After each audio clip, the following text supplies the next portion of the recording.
thank you, Sathnam, for being here and being so patient and just being so awesome. Because I have to say, I was a huge fan of Empireland, and so first of all, thank you for writing that book because that was a huge influence on my life.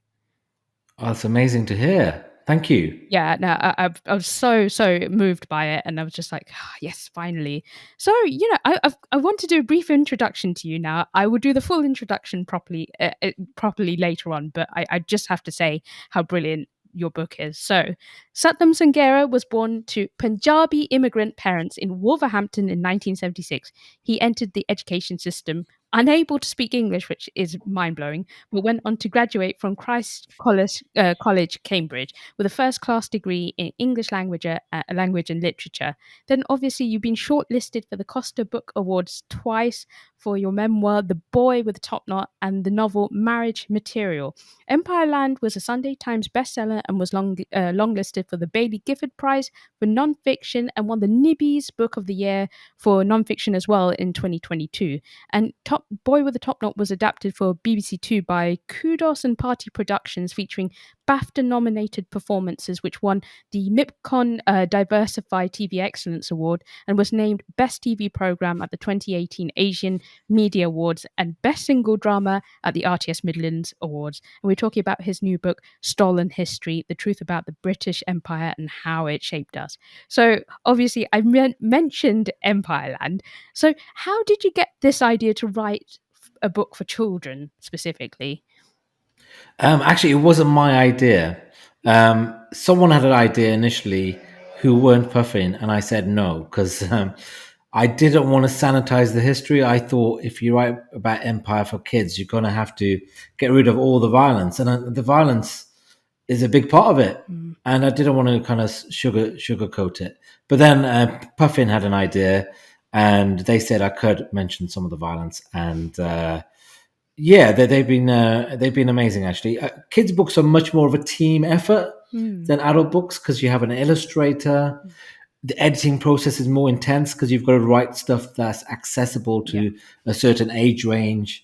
So yeah, it's been a really interesting experience. Yeah, I mean, it's brilliant. I love the illustrations. They were absolutely fantastic. And it just reminded me, even when I was growing up, having those illustrations in books as well. They're wonderful.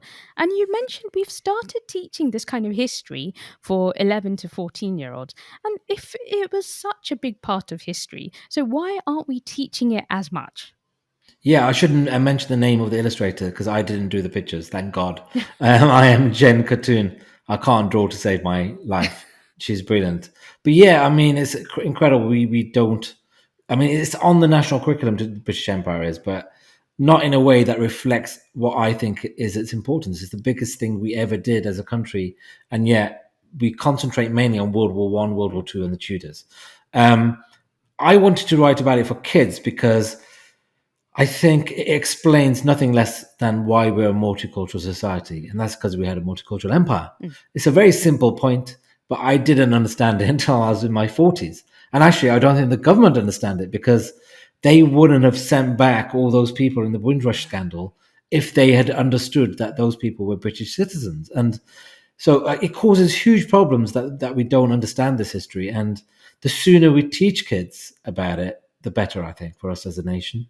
Yeah, no, totally. I totally agree with you. And I was really curious because obviously you mentioned the Tudors and World War Two. I'm like, what kind of history were you taught at school? Because that was a similar case for me. Yeah, I mean, I was taught a lot of that. And actually, that history, I think it is essential. And the thing is, there were imperial dimensions to that history, which we weren't taught about. So I was never told that millions of black and Asian soldiers had fought in both world wars. I'm not sure how you can study those subjects for 3 or 4 years like we did and it not being mentioned once. And also in the Tudors, there were black people in Henry VII, Henry VIII's court. There were black people here in London in the 90s. Elizabeth I was complaining about there being too many black people in London in the 1600s or the 1500s as well. And so I think we systematically exclude this history and ignore it, and it causes us such big problems. Yeah, I was really surprised. There was so much I didn't even know when I was reading the book. Like things like, the British Empire was 7 times larger than the Roman Empire, which I had no idea how big it was. Or that how New York was named. That just blew my mind. So do you think the fact that, that many adults are not as aware of the past also feeds into the fact that kids aren't also aware? Absolutely. I mean, yeah. I mean, thing is, I started this book knowing a fair amount about the British Empire, but even I learned things I didn't know, that HB sauce contained ingredients from the colonies. I didn't know that London Zoo was begun by Raffles, the guy who set up Singapore, Wow. and that we wanted to collect all these animals from Empire, and that story about how we were competing for nutmeg with the Dutch in the Far East in Indonesia, and ended up inheriting New Amsterdam as a colony in return for this tiny island of Run. And that then became New York City. Yeah. These are things, all around us in our daily lives, even sugar and tea. And I think even adults don't understand that these commodities came into our lives in Britain because of empire. Yeah, no, absolutely. And it's so strange because obviously, we can't change the past, but why do some people deliberately ignore it? I think there's lots of reasons for that. I think one reason is that it's very complicated history. Empire went on for 400 years. People disagree about when it began, when it ended, what it involved. Much easier to talk about World War One and World War Two. Clear beginning, clear end. Also clear morality. And with the British Empire, some very difficult things happened. Mm. With World War Two, we can basically go around saying that we were the heroes, and we were. We beat the evil racist Germans. But with British Empire, there's no getting over the fact that for at least a century it was proudly racist, and we sent a shocking number of people across the Atlantic as slaves.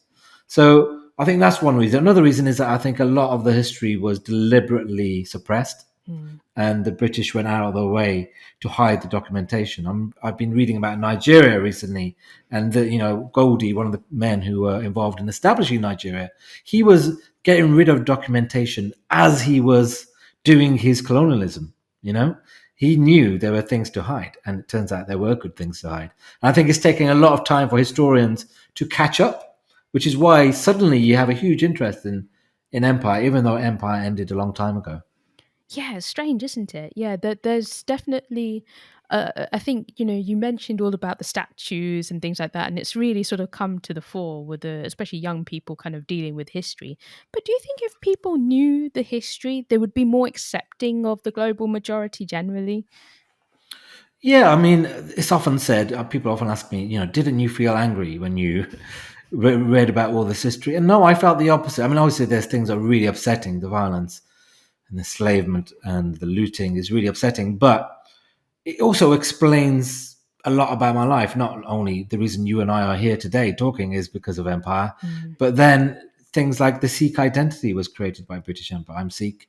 The sheer number of Sikhs that exist is largely because the British, or to some degree, due to the British favouring us as a loyal ethnic group. But I Mm. mean, I learned the other day that English literature as a subject existed in India before it existed in Britain. It was almost imported back into Britain as a subject of study. So many things about my life and your life and our museums, our politics, our food, our royal family can be explained by this history.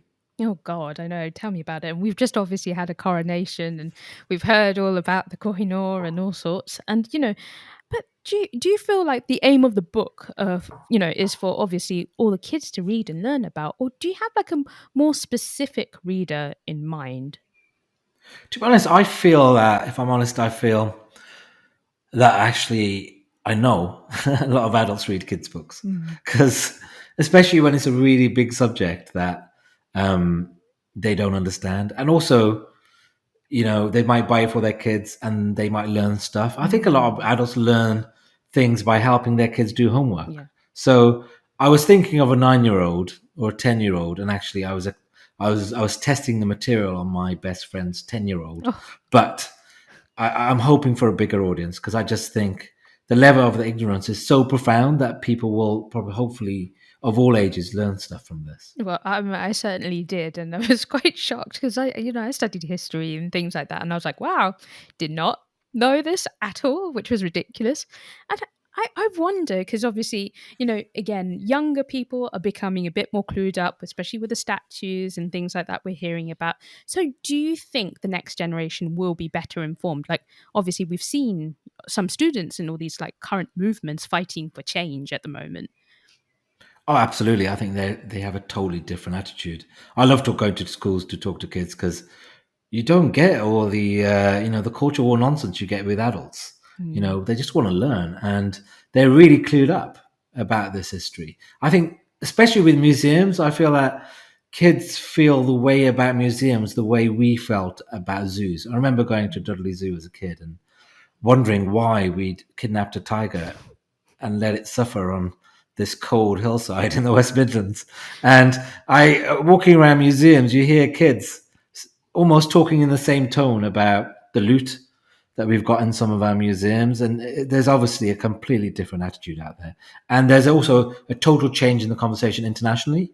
Yeah. And the problem is that certain aspects of British society are struggling to come up to speed. Yeah, indeed. And this is a bit of a side note because I was really curious and I was like, how do we go about like getting a statue for Charles Ignatius Sancho? How do you go around getting it? I mean, Yeah. with blue plaques, there's actually a load of rules. I think that they have to be dead for a certain amount of time. But I think with statues, I think it's about getting the council and getting the permission, but also about raising the money. Statues can be Mm. quite expensive, Oh, is and it? often the Colston statue, that was very expensive at the time, Mm. and the money was often raised by kind of strange individuals who had passions, and they weren't necessarily popular when they were put up. Mm. The statue of Clive of India, which is in Whitehall, the Viceroy of India complained about it. He said it Wow. was too provocative when it was put up because Clive of India was widely unpopular in his own lifetime. Samuel Johnson saying that he'd slit his own throat because of the crimes he'd committed in India. Oh my So these God. statues are much more complex when you look at the history. Yeah, oh God. Okay, clearly. So it's not as simple as that. Again, Satnam, huge thanks for speaking with me. I'm so excited for this book to come out. And I'm hoping there's going to be amazing reaction from young people, and it's part of the curriculum actually. I just hope people read it. I think it can be a poison chalice being part of the curriculum. you know, I feel that kids are just educating themselves anyway, and hope I'm part of that process. But Yeah. thank you for all the work you do for enthusing people about books. Oh, thank you. No, no, no, absolutely. And I couldn't have done it without your books. So huge, huge thanks. I'm like really, it was an excellent book, and I can't wait to showcase it with everyone once it's out in June. So Thank yes. you.